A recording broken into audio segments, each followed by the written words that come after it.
En el sol, Cuarajibe, hoy Tupá. Estaba el dios que era Tupá, a Yacibe, hoy Arasí. En la luna estaba la diosa Arasí, la diosa suprema. Que ellos después contraen nupcias, homenaje, güey. Y bajaron a Arigua, que pasó a convertirse en el paraíso terrenal. En el lago dice que iba a Tupá y traía el agua.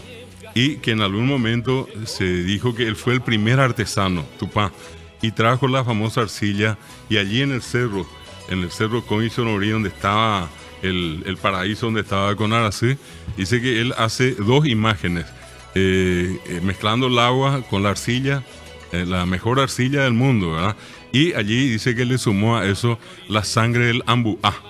El ambuá es el famoso 100 pies. El 100 pies. Sí, y la savia de una planta que se llama caarubishá y algunas otras cosas. Y con eso hizo una mezcla, hizo una masa.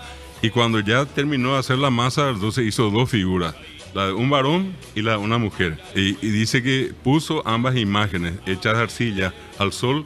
Cuando el sol secó, ambas imágenes tuvieron vida y se convirtieron en Rupamé, el hombre, Rupamé, máximo, y Sipamé, la máxima madre. Es una versión de Adán y Eva, ¿verdad? Y de allí otra vez, terminada lo que llamamos comúnmente la luna de miel, entonces volvieron al sol Tupá y a la luna, la mujer. Arasí.